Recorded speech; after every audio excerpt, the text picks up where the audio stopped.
Thanks for listening to another episode of the Fasting Guy Podcast. If you haven't checked it in a while, you may be like, I thought it was the Fat Guy Podcast. It was. We changed it. I talked about that in the last episode, so you can go back and check that out if you'd like to know more about the changes and what's going on around here.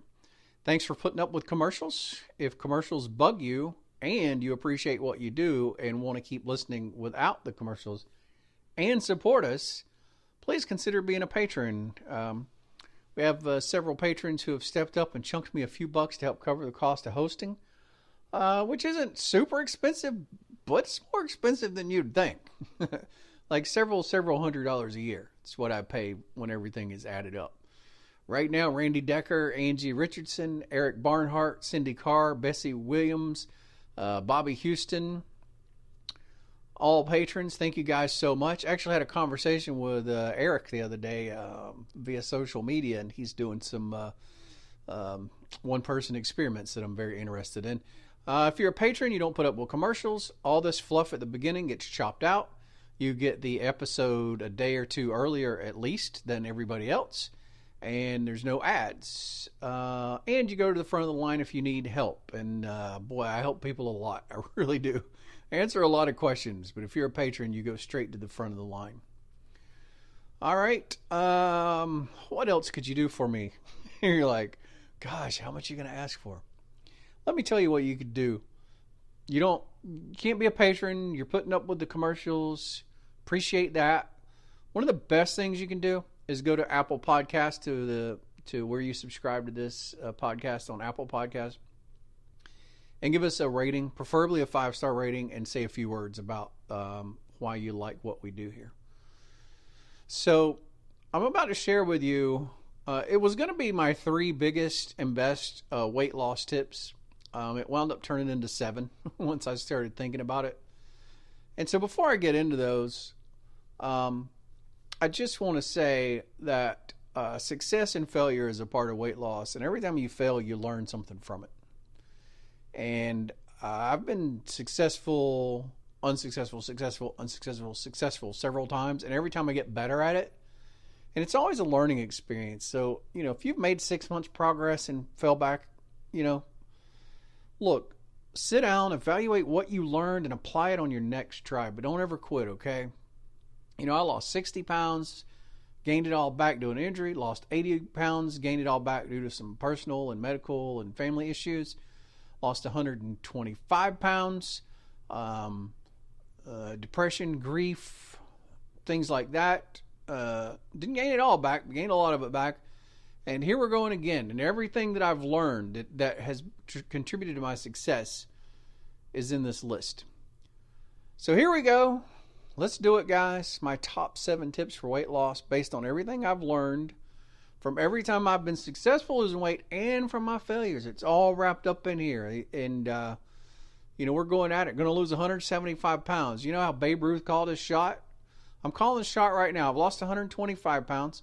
Gained a good portion of it back due to the grief and depression after my mom passed. We're back in it. I feel mentally and physically stronger than I have in probably 2 years. We're attacking it. 125 is nothing. I'm going for the 175, and we're going to knock it right out. Unless I die first, which I have no control over. Number 1 is something that I really didn't know back in, I think it was 2017, when I switched from plant-based to keto, and it really changed my life in so many kind of ways. Keto was great for me. It was a great learning experience, and I dropped a lot of weight with it. Learned more since then, but at the time, it was like a whole new plateau of understanding for me. But it was all about fat, maxing fat, maxing fat. And I'd see people on certain forums talk about how, it's great when you first start keto, you got to keep the fat high to, get fat adapted so your body switches over to being efficient at burning fat. But then you need to up your protein and drop that fat down some so that your body's burning your fat rather than burning the fat you're eating. And I found a lot of experts that disagreed with that. I disagreed with it. I'd read a lot of different science on ketogenic diets and everything. But the thing about this is an emerging science, and we learn more as we go, and there's all kinds of different applications for keto. These underwater divers in the military that can go have issues and have seizures, they have a ketogenic application for that. Seizures in kids have a certain ketogenic application. Adults with seizures have a different ketogenic application. And losing weight is its own specific ketogenic application, and people are learning it as they go. Now, as you'll find as we go through these tips, I no longer advocate you jumping on board a keto train exclusively. Now, you can do that and you'll be successful. I find that a lot of people there's two types of people, and I'd say probably 25-30% of people embrace it, love it, and will die eating keto because they just love it. But I would say probably about 70-75% eventually just tire of it. The desire to have a pizza, a real pizza, not a keto pizza, or the desire to have buns with their burgers or fries or whatever, eventually just takes them down. And once you get off onto the carb train, it's hard to exit and get back on Keto Central. So we'll go through that. I didn't mean to jump ahead, but here's what I know now. And this is from real life experience, and I've done it all. I've done the high fat keto, I've done a moderate protein keto. I'm not really, even though I'm keto, I constantly show high ketones on my blood ketone meter, and I don't have the P strips. I actually check my blood. I have the Keto Mojo meter. The way I eat now, my ketones are high every day, and I'm not eating a keto diet, and I'll explain that as we go. But max the protein. Protein is not an energy source. It is a body rebuilding source. Carbs are energy. Fat is energy.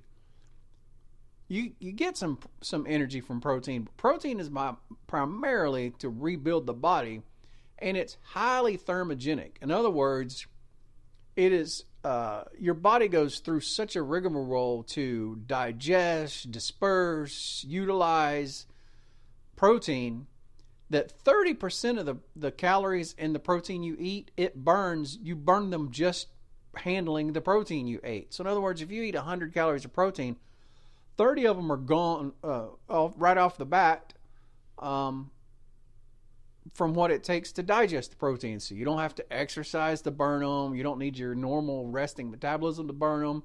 It is thermogenic, just the process of your body trying to deal with the protein and the things that are involved in it burns about 30% of the calories. So, if you eat 100 calories of protein, 30 of it, bam, they don't even really count. You eat 1,000 calories of protein, which would be a lot. That'd be a lot of protein. But 1,000 calories of protein, 300 of it, your body would burn up trying to deal with the protein. So there's that aspect. And then the secondary aspect is that it does help build and contribute to muscle mass on your frame, and an increased muscle mass increases your metabolism. So you get a secondary burning effect. So low carb for sure. The carbs got to be low. They don't have to be ketogenic low depending on how you approach it. Now they may be. If you don't do any kind of fasting at all, you got to keep them 20 or less really to be effective. Again, we'll get more into that later. But protein, get that protein up. So when you're looking at like MyFitnessPal and you go to the nutrition page, and it'll tell you what percentage was protein, what percentage was fat, what percentage was carbs. You want the protein to be higher than the fat. Okay? Equal is about worst case scenario. 50 grams of protein, 50 grams of fat. Or it'd be higher than that. That's not very much. That might be a meal or a meal and a half. For the whole day, 150 grams of protein, 100 grams of fat would be better. 150 grams of protein, 75 grams of fat. That's more what you want to be looking at. Now, these keto purists will tell you, oh, no, the fat's got to be more up there. You want at least equal protein and fat. In other words, 100 grams of protein, 100 grams of fat, or the fat higher. And I used to espouse that myself until I learned more. Look, you're always learning. That's the great thing about study is you learn more, and experience too. And I have a ton of experience. So how much? Well, 150, unless you're a very small person, unless you're 5 foot tall or less, probably I'd say, you want to be shooting for 150 grams of protein a day. And the bigger you are, more. Like me, I really should be trying. I'm 6'4". I really should be trying to get 200 grams in a day if I can, and some days 250, pushing it. But admittedly, some days 150 is about the best I can do. That needs to be the floor. You need 150 grams of protein. So max the protein. Okay, max the protein. No, it took a long time to get through that, but I think it's important because it really flies in the face of something you may have believed a lot in, or been taught a lot in, or been convinced of. I know I was. So that's why I really wanted to try to break it down best I could. But I got to tell you, man, there's nothing more satiating than protein. And you can, after a little while of maxing the protein, you will feel the difference in your body. I do. It really is different. It's a different feeling. Fat is satiating. Don't get me wrong. They're right about keeping the fat high, and it'll keep you satiated. But protein does the same thing. Protein's thermogenic, so it's burning more calories. It's allowing you to access your fat stores more because you're not eating the fat or as much of the fat. So it's pulling from your own fat, and it's just different, and it's very satiating. And plus, it's good, man. Who doesn't like some protein? Now, before I move on from one, because I really want to do a fair amount of detail on it, before I move on, what does that mean? Because you're like, well, how much protein can a person eat, and how can you keep the fat low? Like, if you're eating hamburger meat, sure, you might get the, 93.7 lean, but that's still a fair amount of fat or whatever. Well, again, something that I used to advocate against, I'm now for, and that's you've got to increase the poultry side of the protein. You got to work into the grilled or baked chicken more, and white meat more, because there's just not much or any fat in that. I mean, that doesn't mean you go away from the beef, because beef is very nutritious and beef is good. It just means where I used to shoot for eating beef at every meal, pretty much, except for breakfast, I'd have bacon. But pretty much I'd have beef for every meal, whether it was ground beef or steak or something, and nearly every day of the week. But now one day of the week for dinner, I might have some chicken because I like chicken. Now it's like, no. Chicken, just make chicken one of your meals. Have beef for one meal, and then the other meal have chicken. That's really the main way it works. And white meat chicken, breast, really. So you've just got to play around with it. You got to get in whatever calorie counter you're using. I use MyFitnessPal. There may be better ones, but I'm old. I started using MyFitnessPal back in 2013, and I'm just familiar with it. It's just easy for me, so that's the one I use. I can see where it breaks down the macros and calculate it and do all, I just work really well with it. So that's the one I use. But whatever you use, you need to be able to see your macros. You need to be able to see percentages. And you need to be able to easily play around and move things around and all this kind of stuff. And I'll talk about, again, more of that later. I've spent way too much time on number one, but I think it's important. Let's jump to number two. Eat twice a day maximum and stop snacking. Now, for some people, that might be breakfast and lunch. For others, it might be lunch and dinner. I really don't recommend breakfast and dinner because you're not getting very much time away. You're getting a decent amount. I mean, if you had breakfast at 6 and dinner at 6, then theoretically you're getting around 12 in between both sides of it. But if you're obese or you need to lose more than 30 pounds or something, more than 50 pounds, you're going to need more fasting hours than that, And again, we'll talk more about that in number 3, so I don't want to jump ahead.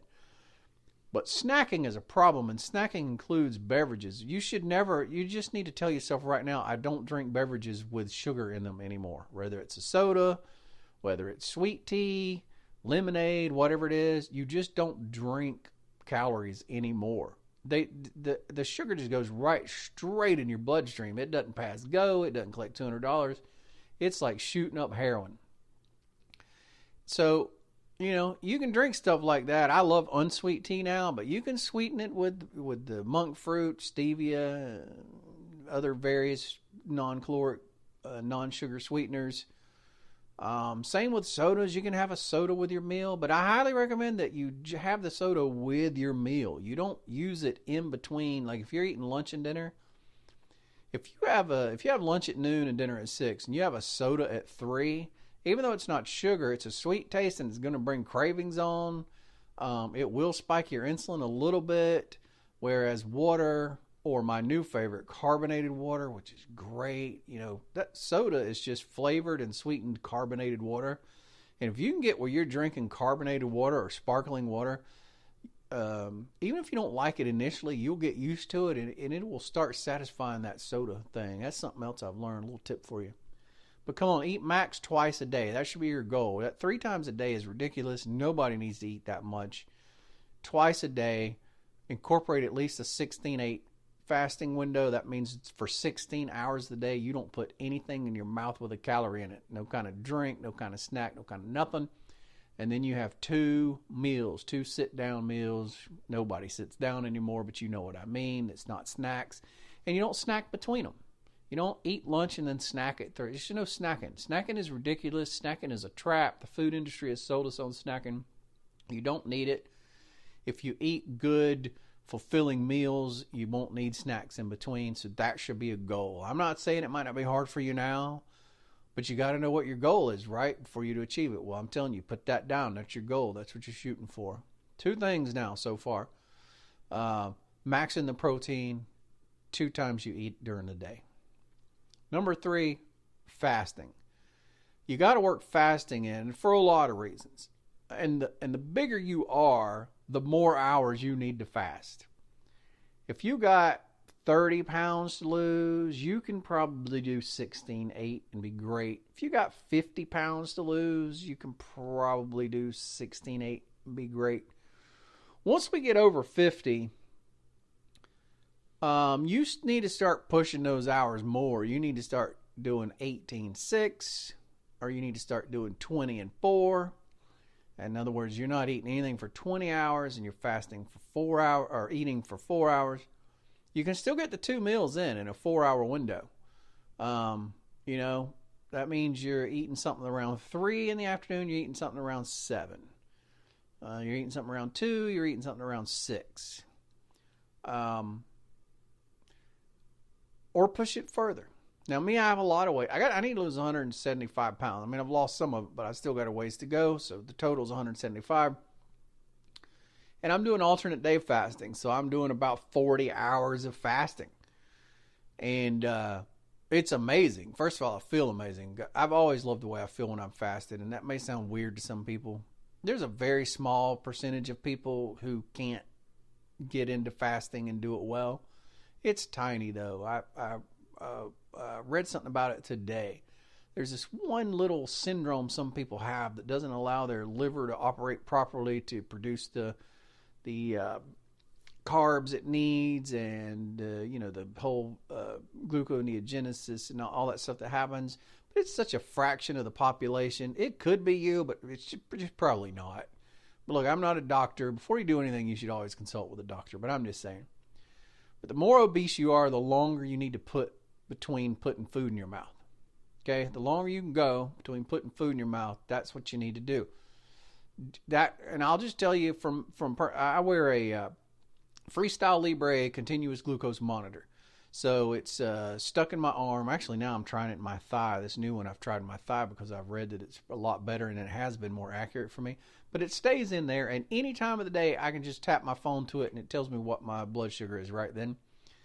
And boy, it's eye-opening. If I have any amount of carbs, 100 carbs or whatever, my blood sugar goes up, and it takes, it's a long time before it comes down. It's 6, 8, 9, 10 hours before it ever comes, the blood sugar ever gets down into the 90s. I'm not even talking about in the low normal, like 80s. I'm talking about into the upper 90s where I can even feel comfortable that it's close to being normal. And for it to eventually make its way down to like 85, where I'd prefer it be 85 or less, we're talking like 12 hours sometimes. So I have serious problems that my body does not function correctly. And the more obese you are, that's the state that you're in. It's the longer guaranteed it's the longer it takes for your body to get the blood sugar down and then finally get the insulin low. And that's the goal, is to get insulin low. So, if you're really obese, 75 pounds, 60 pounds, 100 pounds, 150 pounds, whatever, you at least a minimum got to shoot for OMAD. That's one meal a day where you fast for 23 hours and then you eat one big meal and you go right back into fasting. I would say alternate day fasting is even better. Now, basically what that boils down to is when you finish eating, like tonight at 7, all day tomorrow you're not eating, and you don't eat again until 10, 11 the next day. So, it gives plenty of time for the insulin to come down and lower, your body to really jump into that fat burning mode. So, look, it's a muscle. You exercise it, you get better at it. It hasn't been that long ago that I couldn't go 4 hours without food. We were 3-4 weeks into the shelter at home thing, and I was just laying in bed watching Netflix and YouTube and Amazon Prime and Hulu and shoveling food in my mouth, and it got bad. And I got a good friend, my good friend that I talk to about everything, especially weight loss and health related. And I told her one day, I'm like, guys, this is just killing me. Like, I literally can't go 4 hours without food. I feel like I'm going to die. And she was encouraging me, and I'm like, okay, I'm getting a handle on this, and I pushed it to 6, and then we went to 10, then we went to 12 hours, and then finally I got to where I do 14, then I went to 16, then I went to 18 hours, and then I went to 20 hours, and then I started doing 22s and 23 hours. And then after I'd done that a couple of weeks, I'm like, all right, this is it. We're making the jump to alternate day. And I made the jump, and I had no problem with it, and I've loved every day of it so far. As I'm recording this right now, the day that's ending was a fasting day. I'm, 30 hours fasted now? And I felt amazing today. I love fasting day. I have so much energy. My brain is so focused. So look, what I'm telling you is, and again, this is another one I'm spending a lot of time on, but it's an important step that people leave out.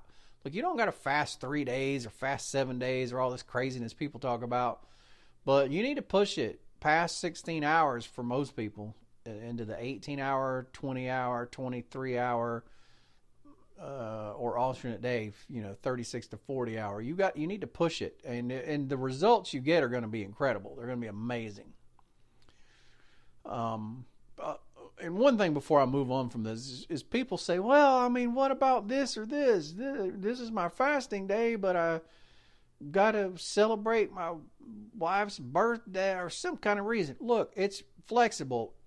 Don't do it all the time, but for the really big things, the huge promotion, the kid's birthday, your anniversary, Thanksgiving, Christmas, I can figure out, 7-8 times a year something big comes up, and it's your fasting day and that day lands on it. Well, you just eat on that fasting day, so you have 2 days in a row you eat, and then you just jump right back into fasting at the end of that day. It's flexible. You can move it around. Now, you can't be moving it around all the time. If you're moving it around all the time, then you're never getting consistent benefits from it. But that is the beauty of fasting, is that it's very flexible. You can just decide tomorrow, well, I can't, tomorrow's fasting day, but I got this and this that I just really need to do. And that doesn't mean lunch with your friends. Your friend calls you and goes, hey, let's get caught up, meet me for lunch today. You don't have to eat lunch. You go meet them. You get yourself an unsweet tea, and you sit there and you have conversation and you laugh and you joke and you catch up and you enjoy your time with your friend that you love and care about, and you don't have to order anything. I know, strange concept. It's a very strange concept, but it's just true. The other thing is if they suggest it on your fasting day, you go, oh, you know what? I got this thing I had to do that day. Can we do it the next day? Because the next day's your eating day. They don't know that. By the way, don't tell people you're fasting. They'll poo-poo on it. They'll suddenly become eating experts. The best thing you can do is don't ever tell anybody you're doing any kind of fasting. I got to move on from that one. Hopefully I haven't spent too much time on it, but it's very important. It's a big one. The first three are all these are big, but I think probably the first three are the biggest by far. If you only listen to 3 of these and shoot for them as goals, the first 3 by far. You got to be shooting for a minimum of 16-hour fasting window up to a 40-hour fasting window. Okay, consult with a doctor first. I'm not a doctor. I'm not giving you medical advice or fasting advice. I'm just sharing my opinion. Number 4. All right, exercise. You get asked this a lot. You don't do crazy exercise. Okay? Now, depending on your level of mobility, you may be able to do more than somebody else. I'm a big guy. I can't do a lot of that stuff. I risk injury. And the first time that I was successful losing weight, I lost it all due to an injury, and I wasn't even doing anything crazy. It was literally, I'd been walking for probably 3 months, 2-3 months, and went from walking a quarter of a mile to walking 3-4 miles, over that period of time. I'd gotten pretty good at it, and I'd lost, I was down about 60 pounds, and then suddenly I was like, I'm just going to try jogging, and wow, I could jog. I couldn't jog far. It really hurt my knees. It hurt my ankles a little bit, but and I obviously wasn't going very fast. I remember filming myself with a phone for social media and showing me jogging. I was very proud of it. And I looked at it and I'm like, God, that's the most slow motionist jog I've ever seen. But I was proud of it. It was an accomplishment for me. And so then I started working that in. And I could only go like 30 seconds. But I'd walk a lap around the track and then I'd jog 30 seconds and then finish the lap out walking. Started working that in. But the pressure of the up and down that hard, when I moved from walking to jogging, caused all this weight to pull down on me and caused me to have an extreme inguinal hernia. And it's not the hernia around the belly button like most people are familiar with, or maybe some other places. It's an inguinal hernia. It's very painful. You can Google it if you want. Let me tell you something. Men, it feels like somebody is grabbing your things you don't want somebody to grab and just yanking on them, and you are in the most pain. You bent over, can't hardly move pain. And I didn't know what it was. I'm stubborn. I wouldn't go to a doctor. I couldn't move. I spent several weeks in a recliner. Finally went to my doctor. He wasn't really sure what it was. Thought it might have been this. We tried a little bit of medication for this, and that didn't work. I went back. He said, you know what? Let's send you to a urologist, and went to the urologist, and the urologist was like 5 minutes, like, you got an inguinal hernia. It's pretty serious. You may have some entanglement. I mean, all this, and all that set me back. And it was many months spent in a recliner, depression, eating. All that 60 pounds I lost, I gained back. The bigger you are, the less you need to worry about doing. So, and here's a secret of exercising. The bigger you are, the more you are doing. And that's what people don't understand. You got somebody that's 20 pounds overweight out there jogging around a track. They're not burning nearly as many calories or putting in nearly the amount of the exertion as you are if you're a 300-pound person walking. Your body is going through such a tremendous exertion process that you're burning way more calories than them. You're getting a lot more, as far as, raising metabolism and thermogenesis and all that stuff that happens. You're getting way more of them. In other words, they have to jog a lot more laps than you have to walk to get the same caloric result. So, look, don't compare yourself to anybody else. You get out there and you don't be lazy about it. You don't do the minimum. You push yourself. You always want to be pushing to do better, but you don't be pushing yourself to keep up with somebody else or do crazy extreme stuff. Walking is what I recommend. I recommend walking. I recommend your goal should be about 30 minutes to an hour a day. If you're like me, like I was 6 or 7 weeks ago, I could walk for 10 minutes and that was it. Now, granted, I have some issues. I have a broke foot that turned into a blood clot that now has blood drainage issues and all kind of crap going on with it, and it was very painful. But, hey, I started out. I could only walk 10 minutes. I did it. 4 hours later, I do 10 minutes again, and 4 hours later, I did 10 minutes again. That's all I could do. Now I'm doing 35-minute clips, and it doesn't feel that bad. I'm able to get through it. You work your way up, and I'm not saying I just do 30 minutes a day. I'm doing about 30 minutes like twice a day, and a few days I've done 30 minutes 3 times a day, although I don't shoot for that too much. My point is, wherever you're at now, you can work up to it. Let me tell you a story.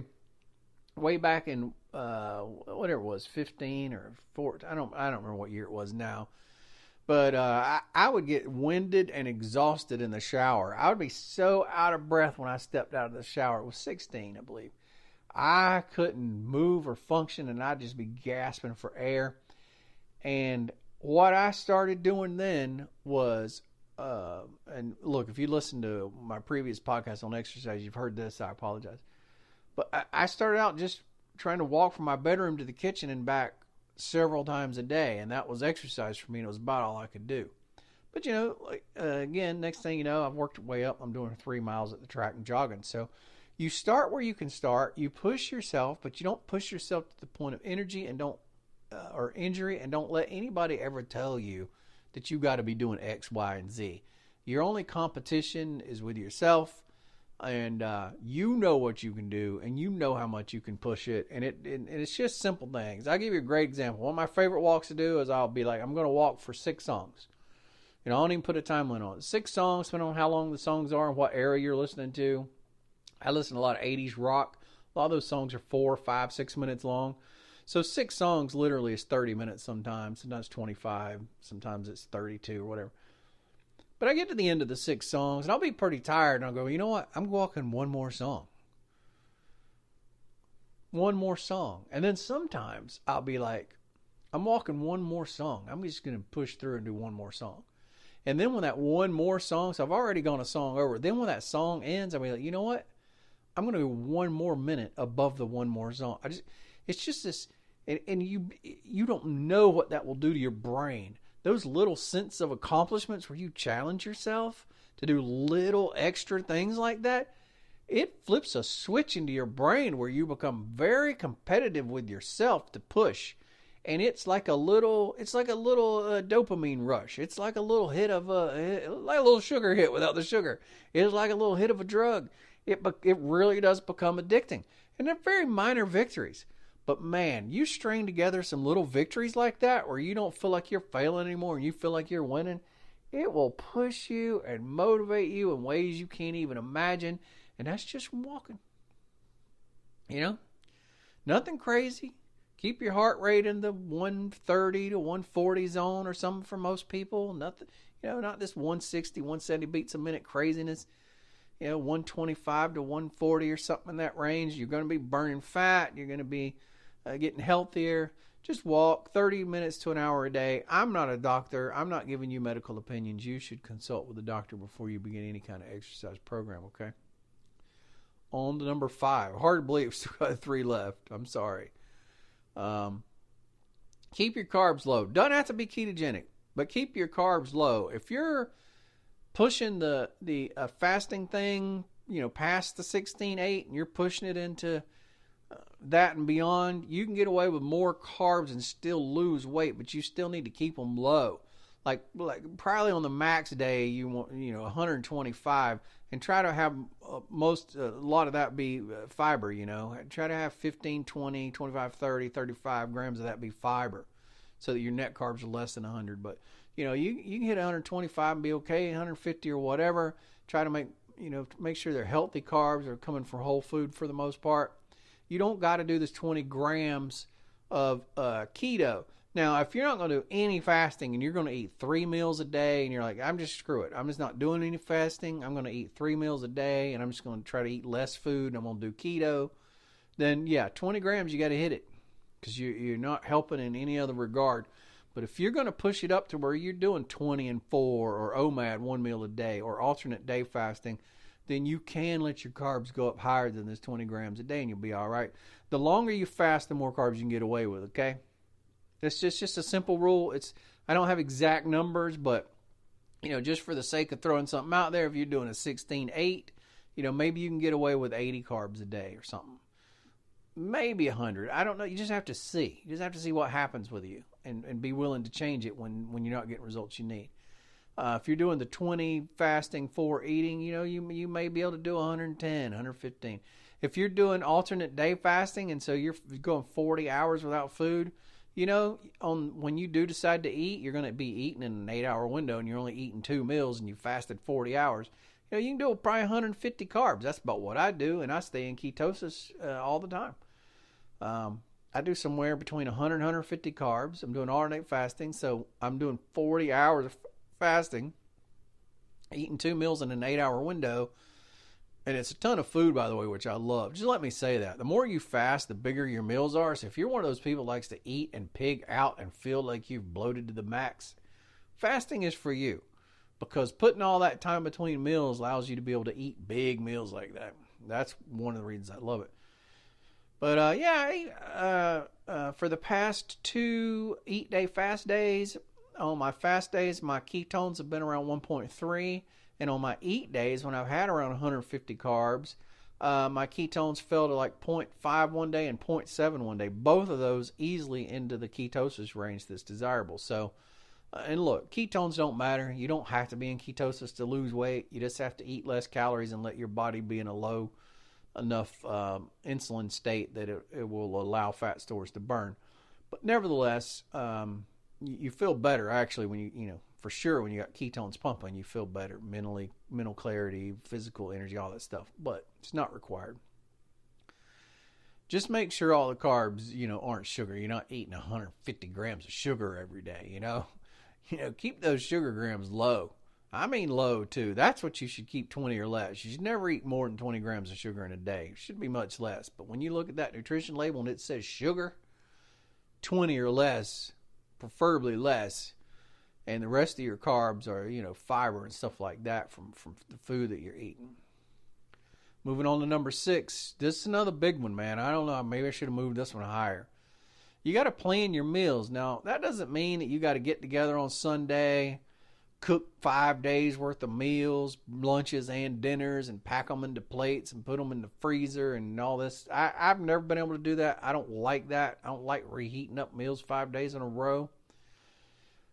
It's just easier than that. You go to MyFitnessPal the day before, the night before. Let's say you finished dinner and you've cleaned up, you're sitting around on the couch, whip your phone out, open MyFitnessPal and go, man, I got 2 meals tomorrow. What do I think I'd like to eat? You start plugging it in. You know what? I think I'd like some hot dogs with some pork skins and pickles and maybe some Greek yogurt. Or, you know, let's plug that in and see what that looks like and see what the protein is, see what the carbs are, see how many calories it's going to cost you. And then you'll look at it and you'll say, well, I can trade this out for this, or, oh, I'm still good, I can add this. And, you know, try to get that meal about right and then move to your second meal and start plugging in what you want. Oh, what I want, an open-faced cheeseburger? Yeah, so we're going to do a 3rd-pound patty. We're going to put 1 slice of cheese on it. Going to have a dab of reduced sugar ketchup, mustard, mayo, pickles on the side, you know, whatever. It doesn't matter. I mean, it's going to be steak. I want to have steak this evening with turnip greens, with some bacon in them, or whatever. And you do all this. You think about, man, what I want to eat tomorrow. Let's see if we can make it work. And you get all that plugged into MyFitnessPal, and you work it out, and you tweak it. You may have to drop this. You may have to eat half of this instead of a whole this, or you know, and you tweak it till you get all that right. You've got your protein up where you want it. You got your, you know, fat down where you want it. You don't got the carbs. You don't got the sugar, and everything looks good. You've worked it out like a little jigsaw puzzle. And then when tomorrow comes, you don't have to ask questions. You don't have to be confused. You know exactly what you're going to eat tomorrow. You already know. I can't tell you how important this is for success. It raises your chances of success from, you know, 50% to 80%. Because tomorrow isn't a mystery anymore. You don't find yourself at lunch with no plan and then you're like, oh, well, to hell with it. I don't know what to do. Well, I'm just going to eat cheeseburger fries and then I'll make. No, you already know what you're going to eat. And if you need to prepare it, you lay it out in the fridge, or either you prepare it that night or you have it ready to grab and go when you leave the door tomorrow, or, you know, you just work it all out ahead of time. And you're still getting to choose. You get to choose what you want. You get to make it whatever sounds the most appealing to you. You're just doing it the day before. And so when the next day arrives, you got it all planned out. It's not that big of a deal. I can't tell you how important that is. Having a plan 100% leads to success. It just does. All right, we've finally made it to the last one, number 7. This one may seem like I just added it on just to have an even number of 7, but I really didn't. I had 6 in there, and I was going to go with 6, and I was like, you know what I'm forgetting? The thing that's worked the most for me anytime I've had success and felt good about what I was doing, and it's a simple thing, but it's important, and it's be consistent. You just have to be consistent. I see people failing all the time because they'll hit a lick at it for 3 days and quit for 5. Or they'll make it to Friday, and then Friday afternoon comes, and they just blow off Friday night. And since they blew off Friday night, they say to hell with it, and Saturday is up for grabs. And then, Sunday is church and chicken dinners and going to grandma. And it's like, well, you know what? It's just the whole weekend's gone. And then you're back to Monday, and you're playing catch up, and you got to get back into it again. And this happens over and over. And so they are trying. They're trying. Every week they're trying. But they're sabotaging themselves all the time by not being consistent. Consistency. Just plotting it out. Grinding it out. Work the plan, man. Know you got to get the protein in. Know you got to get the hours in between meals in. Know you don't do the snacking. Know that you plan your meal the night before. And you just plot along. And it's just, you just do it. And you do it. And you do it. And even when you're inconsistent, be consistent about how you deal with it. Well, what does that mean? Well, that means when that Friday afternoon or Friday night comes and you do screw up, and for some reason you find yourself at TGI Fridays chowing down on a burger and fries and drinking a Coke for God only knows why, but you've lost your mind. Be consistent about how you recover from it. Don't be a person that's inconsistent. Consistently shut it down as soon as you're like, oh my God, I'm an idiot, but I'm going to be consistent in how I deal with it, and you just jump right back into being the beast as soon as that last fry's eaten. Forget that.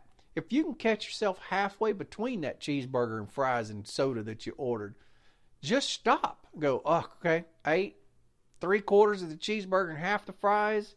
I'm not finishing the plate. I'm getting control right now. I'm just not finishing it. It's a half stop instead of a full stop. If you can't do that, though, as soon as you leave TGI Fridays, you're like, okay, that was stupid. It happened. I can't change it. What I can change is what I start doing now. I'm not going to let this rob me of my weekend. It's not going to rob me of my Saturday's progress. It's not going to rob me of my Sunday's progress. I'm back in the mindset right now. And when you wake up Saturday morning, you are consistently back at what you know works, what you know you got to do. It is the person that you are. You become a consistent person. So even on the days that you aren't consistent, like you may be consistent for 14 days straight and you have a mix up. Well, good for being consistent 14 days straight. You have to screw up. Be consistent about what you do when you're inconsistent. Jump right back in. It's really is the pounding away at the nail with every stroke. Wham, wham, wham, and you get the thing in there.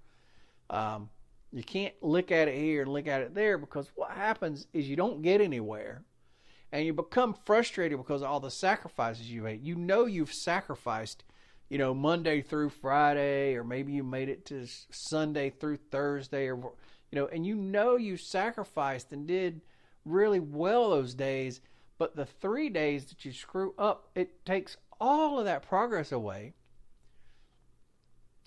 And you're right back at the grind again Monday, and then the inconsistency comes in. It robs and so you're constantly and you're not getting anywhere, and it just kills you, and just finally you quit.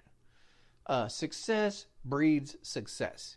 And having a game plan, and let me tell you something, you can't be too obsessive about it. I can't tell you how many hours a day I obsess about what I'm going to do. And if I go 2-3 hours and I don't obsess about something, I'll grab my phone, open Notepad, and figure out something to get obsessed about. That happened to me yesterday. I had just finished my second meal of the day, knowing I was going into a fasting day. I think I'd watched a couple of things on Hulu or something, and I was like, man, I haven't thought about my plan, how I'm going to succeed, and I just opened up Notepad on my phone. I'm like, what can I do? You know what I can do? I can tweak my walk-in routine, or what can I add in? And I decided to start adding in some high high intensity interval training today. I'm like, I'm going to see if I can work in, 5, 10, 15 minutes of that. I don't know how much of it I can do because I'm still pretty bad out of shape, but I'm going to try that. And I started thinking about it. What can I do? And I started obsessing about it. And when your brain and mind starts obsessing about it, it gets you in that mode. It keeps you in that mode. It keeps you in that rolling forward with the plan mode. And it doesn't allow you to get distracted. So don't ever let days go by where you're just half-assing it and you think you're on autopilot and you don't need to obsess over it. You got to obsess over it. If you're going to hit your weight loss goal, it's got to be an obsession.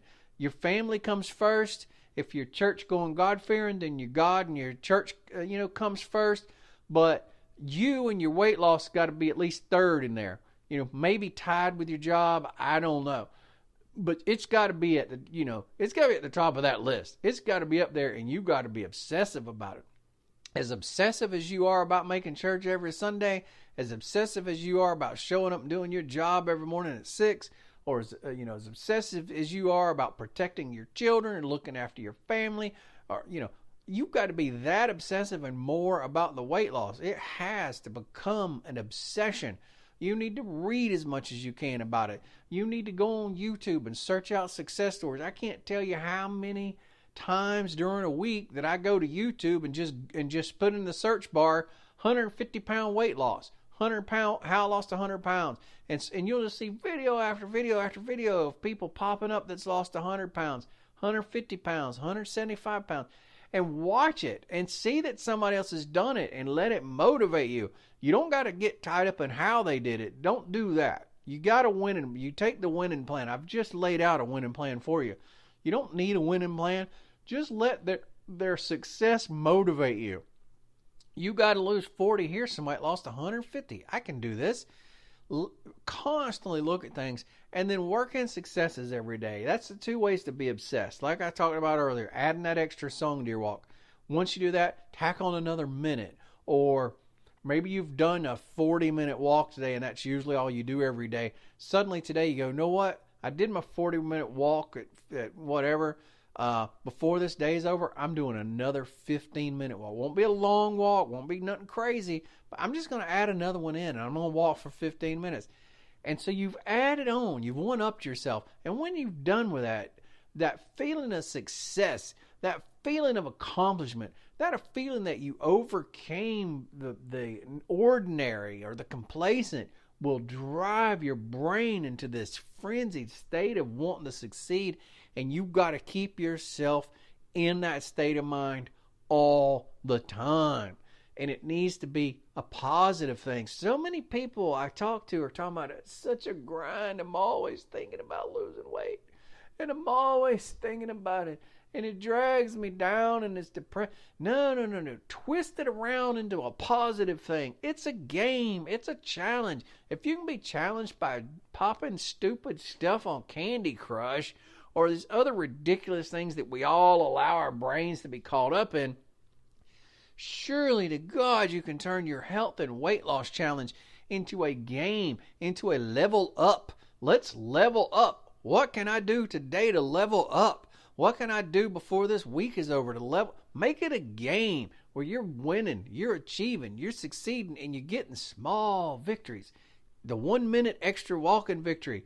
The extra song victory, that I'm going to work in an extra walk this week, or an extra 5 minutes, or an extra 10 minutes today, or maybe today I'm just going to stretch for 10 minutes. Stretching isn't hard, but it really helps. It ups your calorie burn a little bit. It helps open you up, loosen you up. It's going to help your health. It may not be a lot, but it's something extra that you pushed yourself to do today to improve you. And at the end of the day, when you put your head on that pillow at night, you'll be like, man, today wasn't just the same old grind. I went above today and stretched for 10 minutes, something I haven't done since I was in high school preparing to do jumping jacks or whatever. Just keep your mind constantly churning for ways and reasons to succeed and excel and level up and level up. And those David Goggins, who has a great book, by the way. If you want to know about pushing through pain, pushing through doubt, pushing through fears, I highly recommend that you go get David Goggins' book. DavidGoggins. And I highly recommend that instead of reading it, you get it on Audible, because at the end of each chapter, he comes in and does like a podcast thing where he expounds on the things he wrote in that chapter. And this guy's fierce, man. He's fierce. And it's victories. And he talks about cookies. He talks about putting cookies in your pocket every day. Every time you achieve something, every time you've lost another pound, that's a cookie you put in your pocket. When you've lost 5 pounds, that's a cookie you put in your pocket. And so then on the days, when the days come that you're like, God, I don't think I can lose 5 more pounds, you reach in your pocket and you grab one of them 5-pound lost cookies and you take it and you look at it and you go, what? I've done it before. Here's the cookie that I earned by doing it. I can do it again. And you eat that cookie and you enjoy it and you become fueled by it. And you're like, this is nothing I haven't done before. Losing 5 pounds isn't nothing that I haven't already done. Walking 30 minutes today isn't something that I haven't already done. I got a pocket full of cookies of proving that I've done it. And you dig in and you go, boy, you can get fired up by David Goggins. He is the man. I'm fired up just talking to you guys. I want you to become passionate about losing weight. I want you to become passionate about leveling up. I want you to become passionate about turning your eating habits and your fasting and eating windows and turn all this stuff into a game where you're constantly leveling up, succeeding, small victories. So when you lay your head on your pillow at night, you smile and you, God, I haven't hit my goal yet, but by God did I have a victory today. And I am not the same person I was this morning. I'm not the same person I was last week. I'm better. I've improved. I'm advancing forward. And I don't, God, I'm excited for you. I don't know if you can tell. I'm excited for you just doing this podcast. There's somebody listening to this right now that something clicked in your head. Just a minute ago, it clicked and you were like, that's what I need. That's what's been missing. That's what I've got to do. I haven't been obsessed with it. I haven't been playing the game. I haven't been leveling up. I haven't been putting cookies in my pocket. I just been dredging through it like it was some kind of horrible chore that my wicked stepmother made me do. And it just clicked for you. And I'm so excited. I'm so excited for you right now. Thanks for listening, guys. If you can give us a review on Apple Podcasts, that'd be great. If you think what we do is beneficial and you don't like listening to commercials, consider being a patron to help me offset the cost of the podcast hosting. You can do that by going to losewithmason.com, LOSEWITHMASON, losewithmason.com. You'll go to the front of the line for questions. You won't have to hear ads in your podcast. You'll get the podcast a day, 2, 3 days maybe before the public gets it. Just a few of the perks. It's my way of saying thank you. And I appreciate you listening. Share this on your social media. Who knows whose life you may touch. You can do it.